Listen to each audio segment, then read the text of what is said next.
Former respiratory therapist in Chillicothe, accused of killing a patient 20 years ago, wants out from behind bars as the case moves forward. Yeah, Fox 4's Jacob Kittelstad was the only reporter in the courtroom as 41-year-old Jennifer Hall made her first appearance in Livingston County today. Jennifer Hall entered a plea of not guilty at today's arraignment, but arguments over the evidence took a back seat today to discussions on whether Hall should be allowed to leave jail as this trial moves forward. Jennifer Hall is charged with killing a patient, Fern Franco, at the Hedrick Medical Center on May 18, 2002.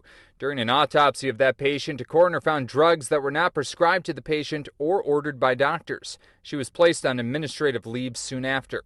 Livingston County prosecutors detail in court documents how the death was a part of a larger trend of deaths in the hospital and that Hall had access to the drugs and had proximity to the patients. Matt O'Connor, Hall's defense attorney, appeared virtually in court today. Like all the parties, he says Hall is now a patient herself and should be let out of jail during trial because she has leukemia and is going into her third round of treatment in about a week. Prosecutors, however, paint her as a flight risk, saying she has open cases in Kansas for identity theft and in Florida for petty theft. They also say that she was under investigation for arson when the hospital deaths happened and that she may be triggered to kill again by the stress of this case. I had never really heard this before, but they said that, okay, she was in the middle of a court case when these, accused...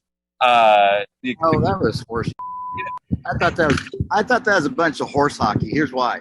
He's trying to say that there's some sort of behavioral person at the FBI's got a profile of the person who would do this. Well, first of all, that assumes a whole lot. It assumes that they're even close to the ballpark. My father was a forensic psychologist, and you're talking about, you might as well just try to throw Jello out of a plane and hit somebody with it, And second of all, she didn't do it, so she doesn't fit that profile. The issue of whether she should be let out on bond will be discussed at an entirely different hearing happening next Friday, May 27th. Until then, she will remain behind bars. Jacob Kittelstad, Fox 4, working for you.